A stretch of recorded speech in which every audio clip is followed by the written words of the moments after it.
Hello everybody, my name is Angel Perez, and if you clicked on this video, it's probably because of a couple reasons. One, it might be because I just uploaded a video and it's been a while since I uploaded a video. Two, you got bored and just wanted to watch this.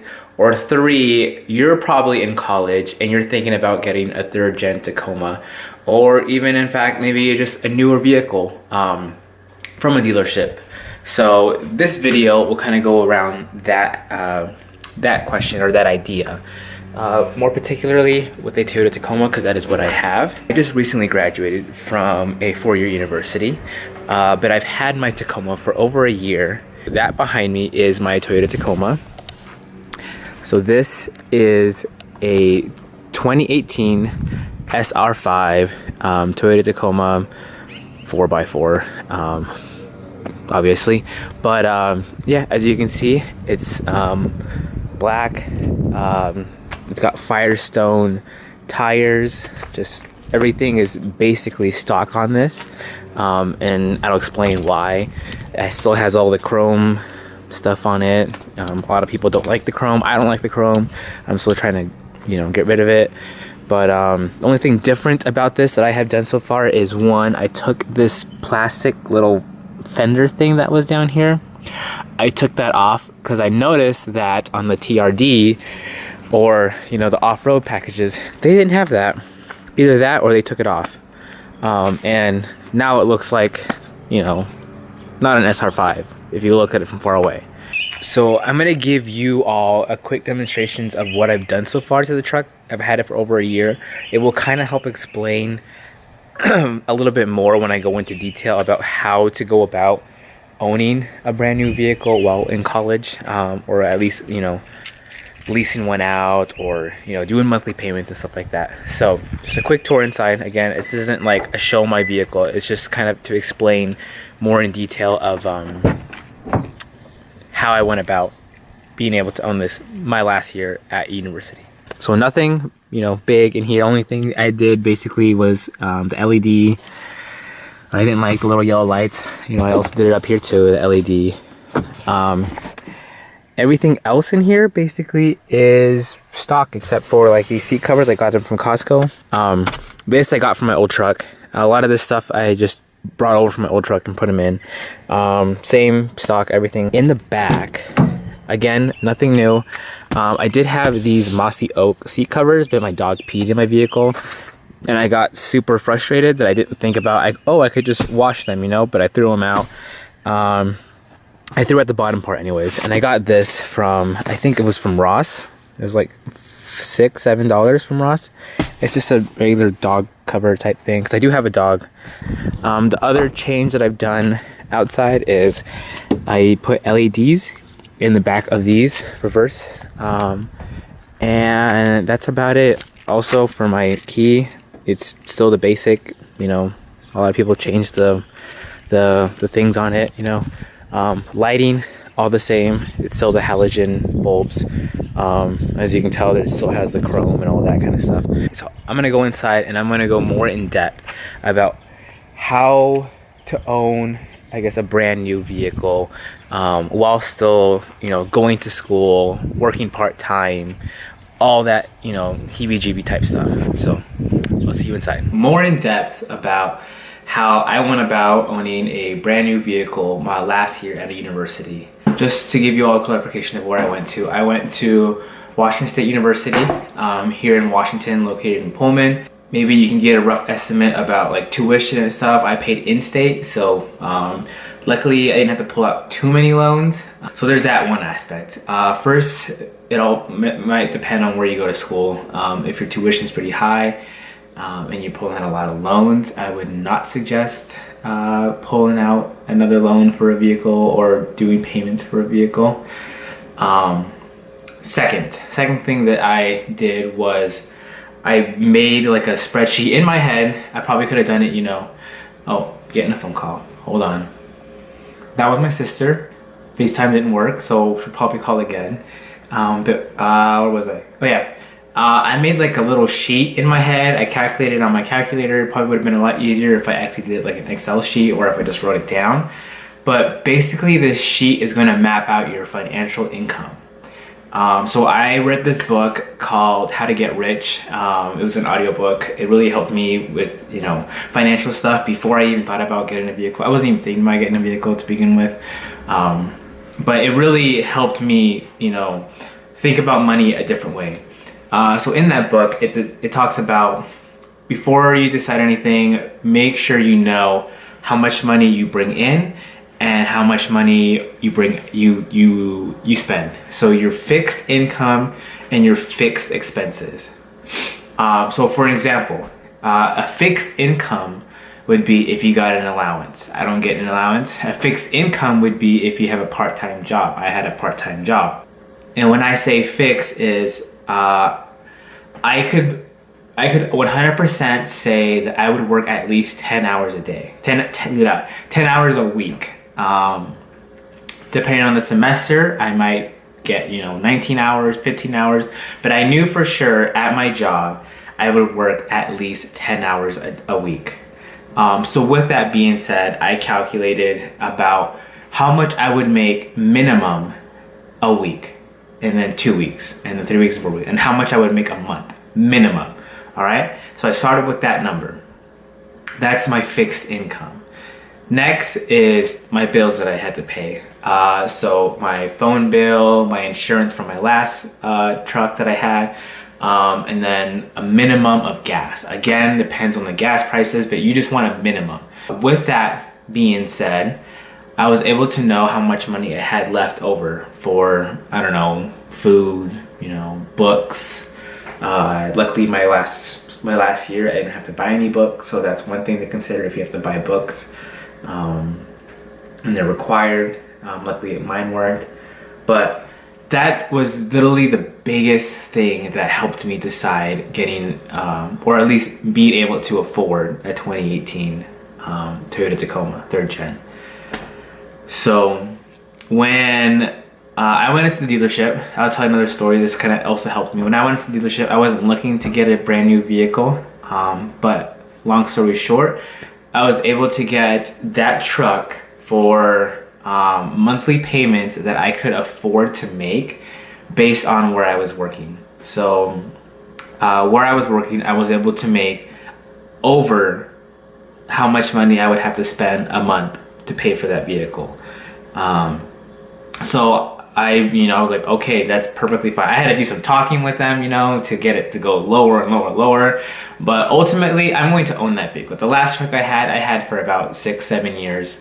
And I know for a doubt, I've always wanted a Toyota Tacoma. It's been my dream truck since I was a little kid.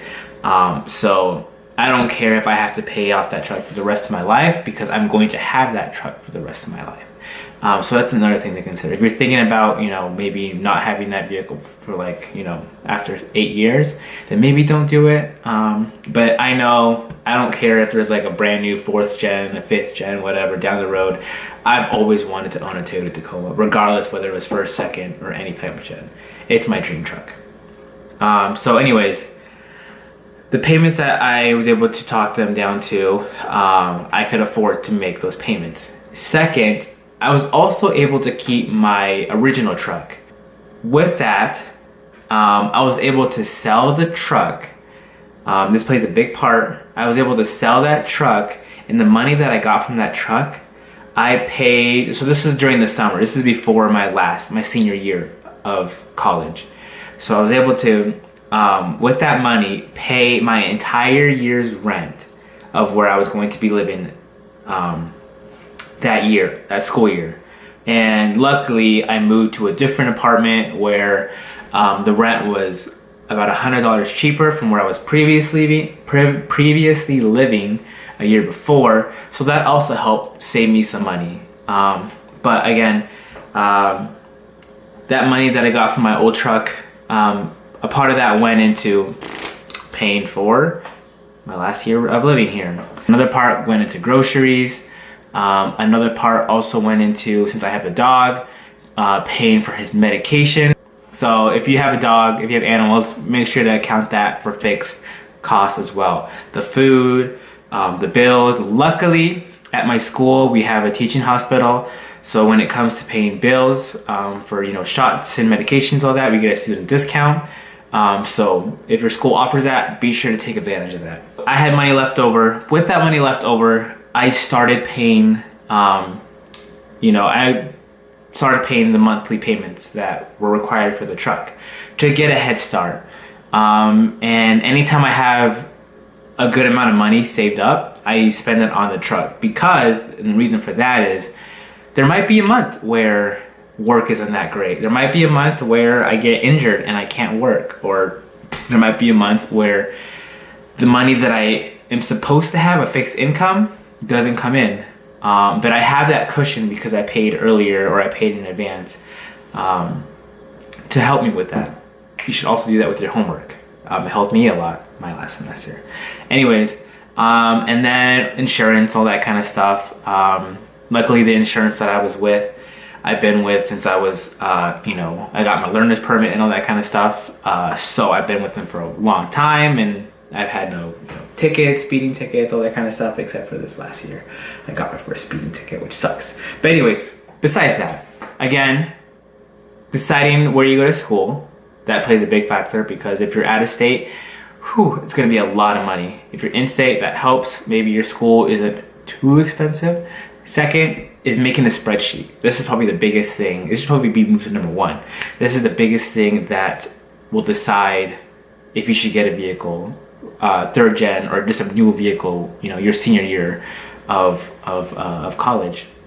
Your fixed income, your fixed expenses, making sure that you have money enough to pay for the vehicle, because what you don't want to do is put yourself in debt. That's the biggest thing you don't want to do.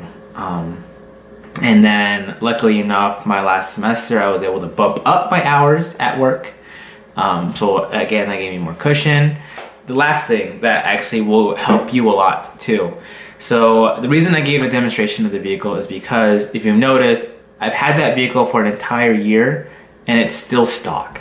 Basically everything in that vehicle is the same as when I got it from the dealership.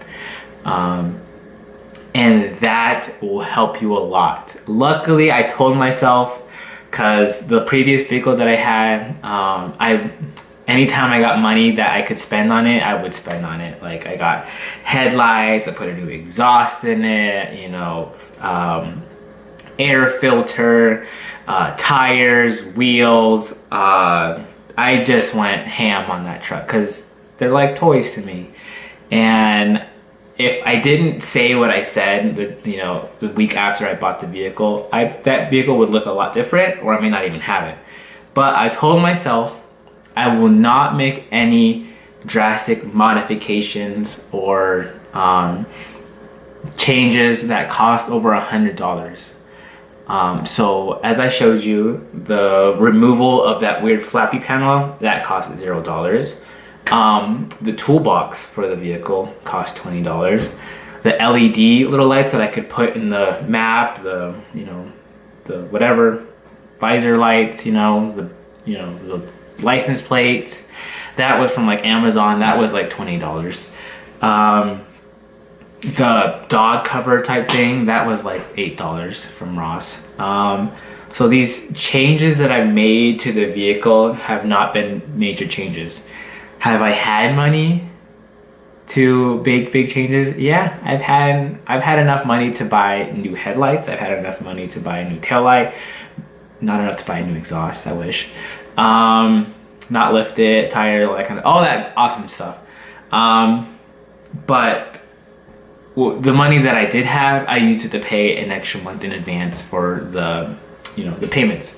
So being able to have that discipline on yourself to not go crazy and just start tricking out your vehicle, lifting it, or making it overland would really kind of help.